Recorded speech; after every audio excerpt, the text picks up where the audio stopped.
Tere, mina olen Palle autoringlusest ja tänane video tuleb täitsa teistsugune.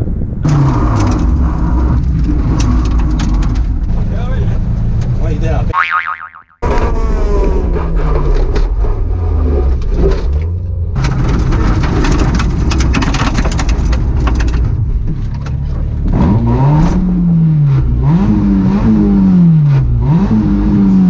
Tänane video on minu rahvaralli ja rahvasprindi hooaja aastakokkuvõte, kus ma räägin sõitudest, räägin tulemustest, räägin oma autodest, mida mul on 2 tükki, üks on Mitsubishi Colt ja teine on Jeti Pizza. Räägin emotsioonidest, näitan eksimusi, näitan põnevaid hetki ja nii edasi. Ja loomulikult soovitan kõigile tulla ja tegeleda selle sama hobiga, see on üks ägedamaid asju, mida on võimalik teha tõenäoliselt. Aga lähme siis asja juurde.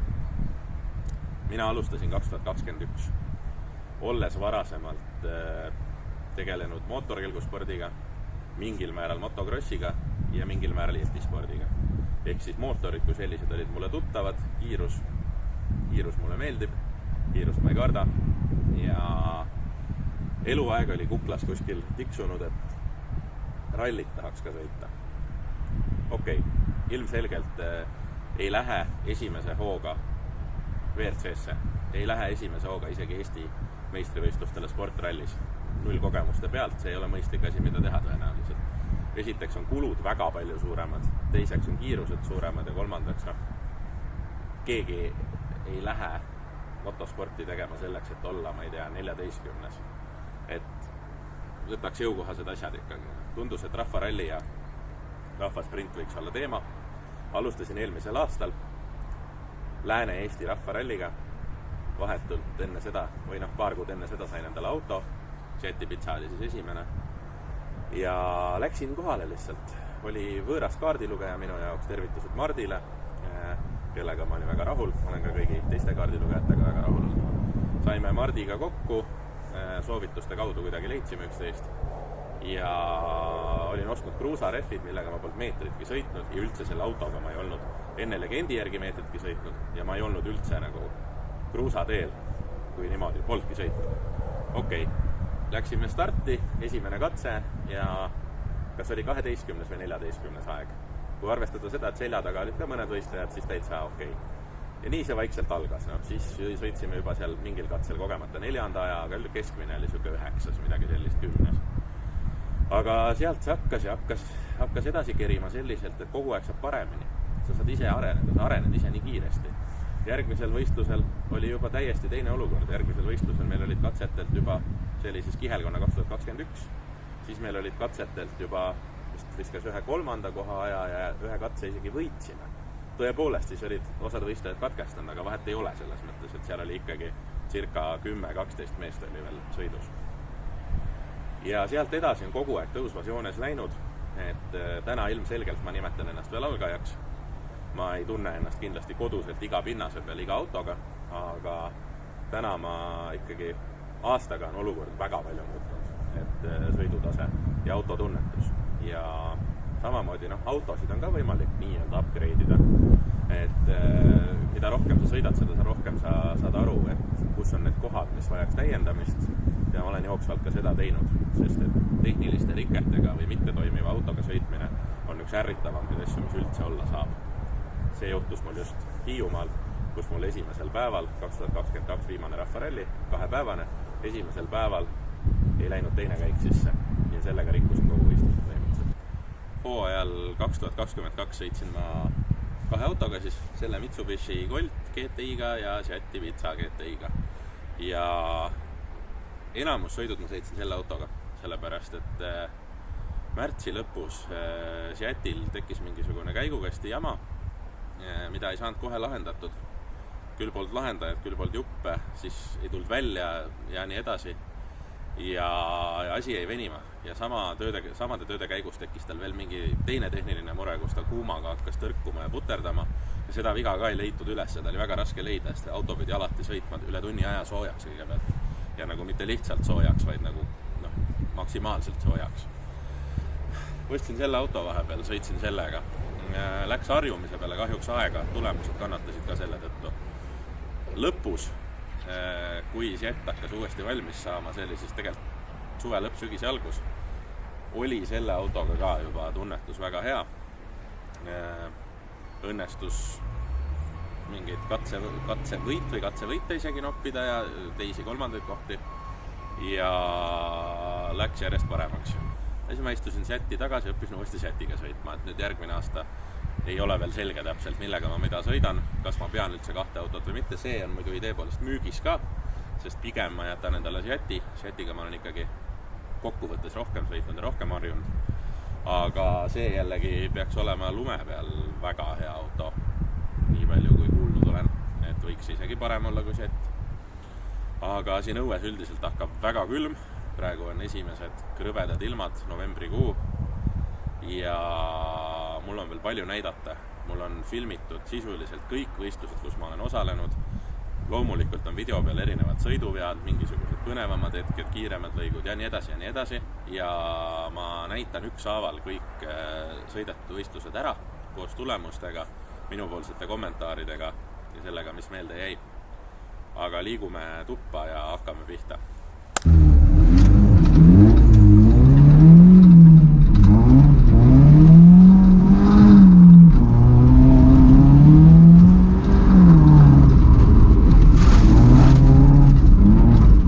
Esimene võistlus, Tehvandi 1+1 rahvasprint.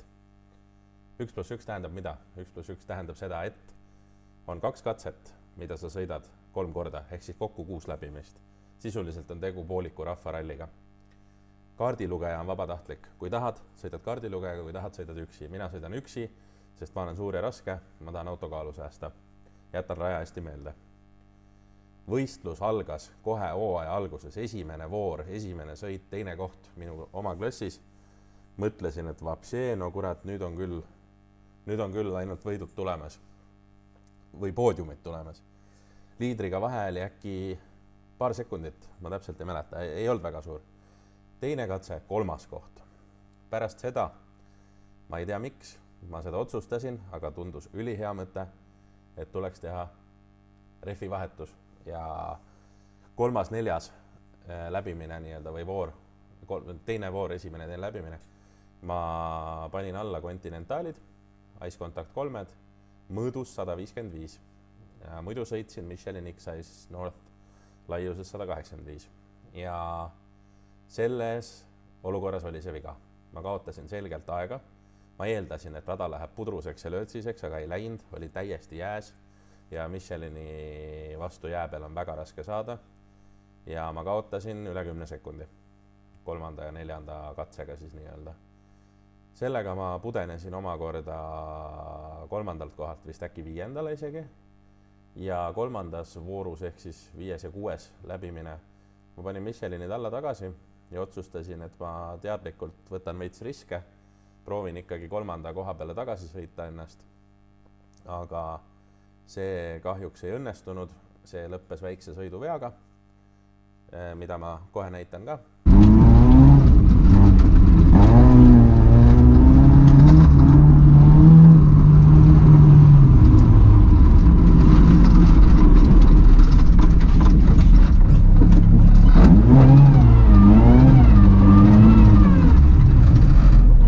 Ja see nii-öelda väike pikk pidurdus, tegelikult on umbes 10 sekundit taaskord. Jäin 5. Koht oligi 5. ja nii see päev lõppes. Aga tõsiselt äge üritus, minu üks hooaja lemmikuid, ilus, lumine, põnev rada, suured hanged ja nii edasi. Taaskord soovitan kõigile. Kalendri järgmine üritus oli Pandivere rahvaralli. Oi, ma ootasin seda üritust. Ma olin selle kohta palju kuulnud. See on väga põnev, väga ebastandardne ralli. Ta on talveralli ikkagi. Selle ralli eripära, mida räägiti mulle nii enne rallit kui ka mida ma nägin ralli ajal, on see, et seal rallil ei tohi eksida. Sõiduviga, mis mujal võib-olla lõpeb korraks kuskil kraaviserva peal käimisega, Pandiveres lõpeb see lumme kinni jäämisega, tulemuse rikkumisega. Ja teadsin väga hästi, et seal tuleb sõita kindla peale, ettevaatlikult, ja päeva lõpus on kindlasti tulemus okei. Minu jaoks oli tegu ka ühe kõige raskema üritusega sellel aastal. Kuidagimoodi ei saanud ennast seal üldse käima, need katsed olid kuidagi harjumatud. Just olin tulnud Otepäält paar nädalat varem, kus läks tegelikult väga hästi, tempo mõttes eriti. Ja Pandiveres kuidagi üldse ei saanud ennast käima. Kohad katsetelt kuskil seal mingi 5, 6, 7, 8, 9 olid enamus ja ajavahed liidriga olid suured. Kõige hullemal juhul see oli paarkümmend sekundit isegi katse kohta mingil katsel. Tõsiselt halb nii-öelda. Ja päeva lõpus muidugi, mida päev edasi läks, seda rohkem hakkas lugema see, mida mul oli enne räägitud. Me olime suht puhtalt sõitnud ja koht üldis andis lootust seal juba 4., 5., ma ei mäleta, kas me olime 5., 6. ja üldis, oma klassi üldis täpsustus. Ja 2 katset enne lõppu. Täiesti süütus olukorras, mul ei ole kahjuks videot. Täiesti süütus olukorras, vasak kurvi peal, äkki oli 3. käiguga vasak kurv, mitte väga järsk. Viskas autol tagumiku rööpast välja ja tegime spinni ja panime külge sange ja jäime kinni muidugi. Täpselt see, mida ei tohtinud juhtuda. Ise mega närvis, vähel jäänud päeva lõpuni. Ei pingutanud kiirusega üldse üle, sõitsime jumala mõistlikult ja õnneks oli seal hästi palju rahvast ja meid kohe lükati välja. Kohe all ma mõtlen, et minutiga me olime umbes, hakkasime saama välja ja kaotust kokku 1,5–2 minutit umbes, aga nüüd huvitav osa on see, et selle sõiduveaga me ei kaotanud kohta, sest et meie taga olev, kes oli meil üsna lähedal, tegi samal katsel sõiduvea, mis võttis sama palju aega. Ehk siis meie vahed liidriga läksid mõlemal pikemaks, aga kohad jäid samaks. Ja kui mälu nüüd ei peta, siis Pandivere rahvaralli lõppes 6. kohaga kokkuvõttes. Et ikkagi sõitsime lõpuni, aga koht ei ole kõige parem. Pärast Pandivere rahvarallit oli tegelikult Eesti karikavõistluste kalendris omajagu pausi. Mina sisustasin seda pausi niimoodi, et ma käisin veebruari lõpus Antslas arvestuse välisel talve sprindil nii-öelda veel, mis mulle tohutult meeldis. Väga äge rada oli ja taaskord jälle ilus lumine. See oli veebruari lõpus. Sain 2. koha seal ja see oli siis 3 katset nii-öelda, et ei olnud 1+1 sprint, vaid tavaline. Minu klassis oli küll kokku ainult 4 meest, aga kõik konkurendid olid väga kõvad konkurendid, et tegelikult kõik need 4 meest, mina siis nende hulgas sõitsime üpriski lähedal olevat aega üksteisele kõikidel katsetel. Et suht sajandike mäng oli need kohad seal lõpuks. Et tõeliselt kaasahaarav. Siis ma jõudsin käia veel Poka lumerajal, ühel Tartu lähedal oleval rajal, sellisel kohalikul võistlusel. See õnnestus mul võita, äkki oli 11 või 12 osavõtjat oli esiveoklassis. Ja märtsis ühel rajal, mitte üldse võistlusel, jäi 3. käik sisse kinni, niimoodi, et välja ei tulnud. Ei läinud ühegi teise käigu peale. Ja tegelikult käigukasti sees oli ikkagi viga. Et ei olnud hoobastiku viga, vaid kastis sees oli andnud midagi järgi, detaile ei tea. Ja nii see jätt laiali tegelikult läks. Viisin kõik tegemisse, asi venis nii kaua, et juba tulid uued võistlused peale ja nüüd jõuame Haapsalu rahvasprindini. Haapsalu rahvasprindil ma sõitsin sõber Raido Toyota Yarisega ja lootus oli isegi täitsa kõrge selles suhtes, et ma ei kujutanud ette, et ma selle autoga võitma lähen, aga miks mitte näiteks top 10 või isegi top, ma ei tea, 5, 6, 7, aga see kohe mitte ei läinud nii. Auto võõras, ülekanne minu autost täiesti erinev. Teise käiguga ma ei mäleta, tal läks mingi 100+ välja. Esimene käik vajalik igal pool sisuliselt. Ise tegin 2 väga rumalat sõiduviga, millest ühte ma mäletan väga täpselt. Haapsalu linnatänavatel oli selline šikaan ja pärast šikaani kohe parempööre.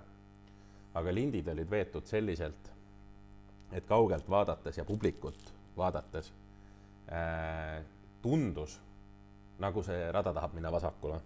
Publik seisis naljakalt niimoodi, et tundus, et nad nagu, et vasakul on just tühi ja et paremal on nagu inimesed. Ja tegelikkuses ma jätsin lihtsalt ise kehvasti meelde ja šikaanis keerasingi auto vasakule poole. Viimasel hetkel märkasin, et kurat lint on ees. Ja tagurdasin ja keerasin ringi ja sellega oli üks katse juba tuksis ja koht oli mingi, ma ei mäleta, 20, mis iganes. Ja ühtegi läbimist tegelikult ma puhtalt ei sõitnud, vigu oli veel ja lõpptulemus oli nii, et punktidelt jäin välja. Pole seda varem kordagi juhtunud, punkte saavad 15 esimest vist. Ja jäin punktidelt välja 18. 25 võistlejat oli kokku ja täielik altminek nii-öelda. Jaarise kohta ei ütle otseselt midagi halba, lihtsalt minule ta ei sobinud sellel hetkel, ma ei osanud selle autoga sõita. Video peal on Raido, mitte mina. Mul enda klippe millegi pärast ei ole, aga vahet pole, vaade on sama ja siin on kohe näha, kuidas Raido vastu aeda sõidab. Ehk siis palun.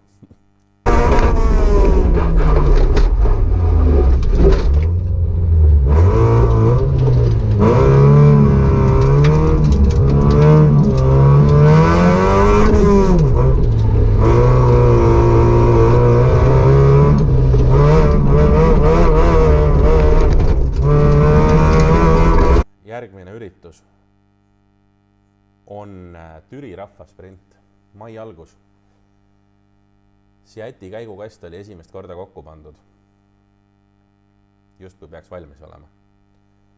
Võtsin auto eelmisel hilisõhtul enne võistlust Tallinnas käisin järgi ja kolmas käik sees ei seisa, hüppab välja. Esimene ja teine okei, aga kolmas sees ei seisa, ainult niimoodi seisab, kui hoida käega käigukangi põhimõtteliselt või ainult koormuse alla, nii kui gaasi korra lahti lased, kohe kukub käik välja. Lisaks oli tekkinud autole julm kiskumine, niimoodi, et kui rooli lasid lahti, kohe vasakule minek hästi järsult. Et rooli pidi kogu aeg hoidma kinni ja üli ebamugav oli sõita. Ja Türil ma sõitsin ikkagi Seatiga. Tulemus oli siiani mul tegelikult isegi kõige parem. Esimesest voorust teine aeg, teisest voorust teine aeg ja kolmandas voorus kolmas aeg.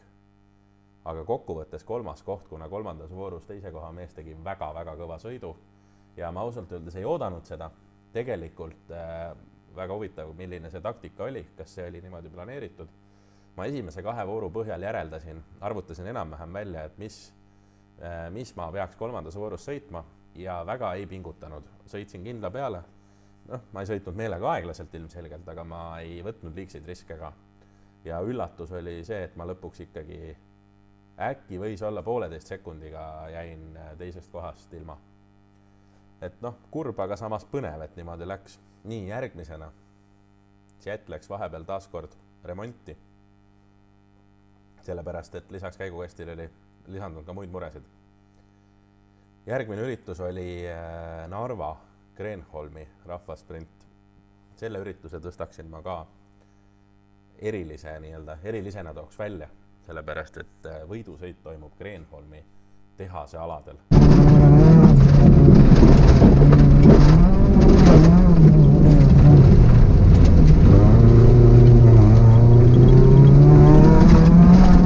See oli tõsiselt huvitav, tõsiselt äge.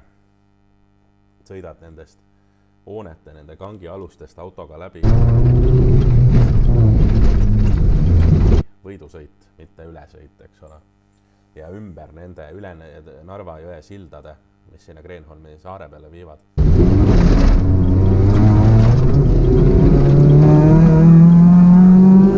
Uskumatult kihvt. Tulemus mitte nii kihvt. Kasutasin rendiautot, tervitused Ardi Sarvele siinkohal ja Maria Roobile, et nendega seal läbi rääkides õnnestus, et ikkagi saab sõita. Ma ei oleks muidu sõita saanud.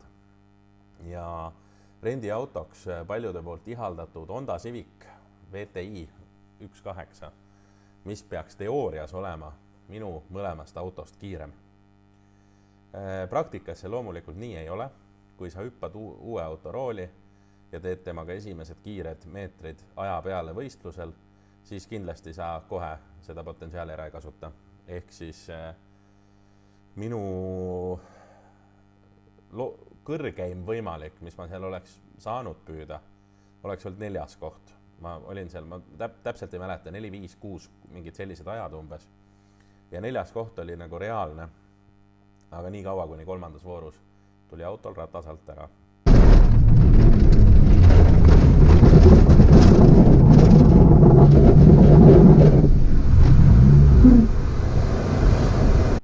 Honda muidu oli väga hea ja kiire, aga ma ei osanud taaskord valida õigeid käike õigetes kohtades, kuna ülekanne oli väga erinev. Ja auto tunnetus ka loomulikult täiesti teistsugune, et Seatiga võrreldes oli ta selline madalam ja jäigem ja selline kardilikum, et ma polnud sellega otseselt harjunud ja seal rajal oli nagu vaja mõlemat, et oli lõike, kus tõesti nagu see madal oli väga hea, madal ja jäik auto, aga oli ka kohti, kus tegelikult viskas ja trampis päris korralikult. Ühesõnaga, Narva rahvasprindilt tuli kokkuvõttes 7. koht, sest et 3 voorust 2 läheb arvesse ja need 2 ma jõudsin ka lõpuni sõita. Kahjuks küll see kõige kiirem nii-öelda 3. voor, mis mul kindlasti oleks olnud kõige kiirem, see jäi pooleli. Pärast Narvat, mis juhtus pärast Narvat? Pärast Narvat on Haapsalu Lääne-Eesti rahvaralli täpsemalt siis.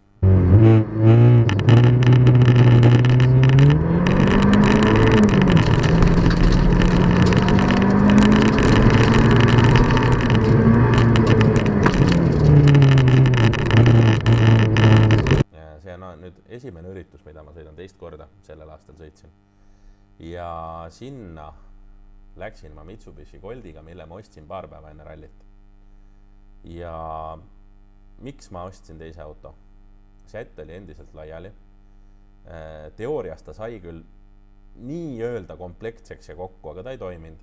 Ja ma aimasin seda ette, et ta ei pruugi hakata tööle, kuna seal oli üks viga, millele keegi jälile ei saanud, millest ma video alguses rääkisin ka.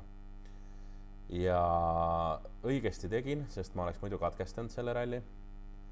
Ja Mitsubishiga muidugi jälle sama olukord, uus auto ja kohe starti. Ehk siis õppisime jälle uuesti sõitma kaardilugejaks Hannes Teidla, kellega me sõitsime siis 2 korda ja kõik väga okei. Välja arvatud see, et autoga harjumine taaskord võttis aega. Ja tulemus oli kas 6. või 7. koht kokkuvõttes.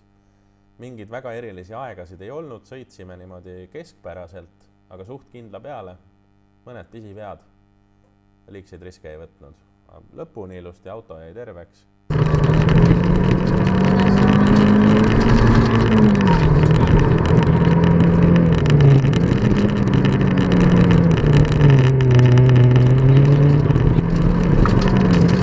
Samas, mitte midagi erilist, oleks võinud ikka mõne katse, kas just võidu, aga kas või 2. või 3. koha võtta.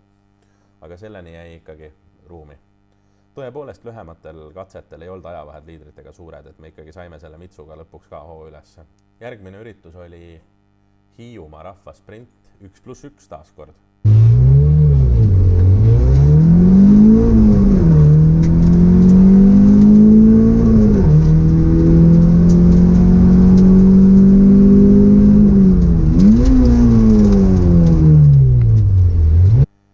Käinas, ehk siis minu ühes kodukohas.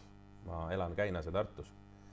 Ja teed tuttavad, täpsemalt siis üks. Esimese katse tee ei olnud tuttav, aga teise katse oma oli. Ja lootused kõrged. Aga samas Mitsubishiga asfaldi peal esimesed reaalsed võistlusmeetrid. Lääne-Eestis oli küll asfaldi katse üks, aga see oli meie jaoks niivõrd vara, et siis me nagu väga ei saanud veel aru, mis me teeme. Aga tegelikult olin hädas veidi. Liidriga ikkagi oli vahe üsna mitu sekundit ja kokkuvõttes 4. koht. Et ilma suuremate vigadeta, aga sellel päeval selle autoga, nende oskustega mina ei suutnud kiiremini sõita. Järgmine üritus, väga huvitav üritus, Kehala rahvaralli.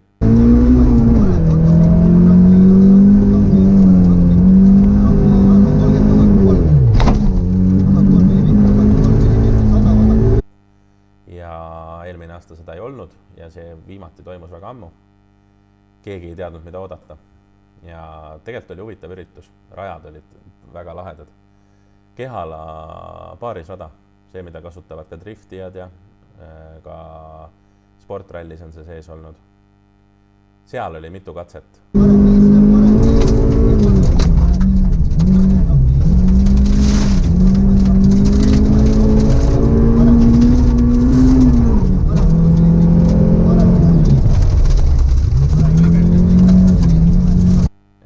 Lisadega, väikeste lisadega. Mõni katse pööras ka natuke metsa vahele.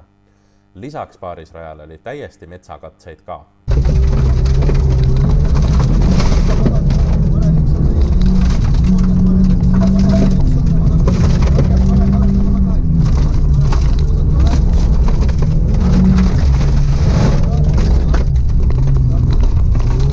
Kus oligi üle tee, seal oli üks katse, seal samas kohe.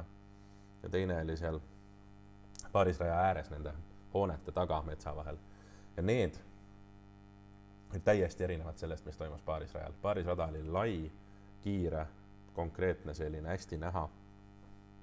Ja metsa vahel oli väga kitsad katsed, tõsiselt kitsad, puud olid lähedal, ruumi polnud, mitte midagi ette ei näinud. Legend läks sassi. Ei olnud kaardilugeja süü. See oli väga raske lugemine. Sellepärast, et kurv kurvi otsas ja tihti väga sarnased kurvid ka. Ei olnud võimalik aru saada, kus sa oled täpselt.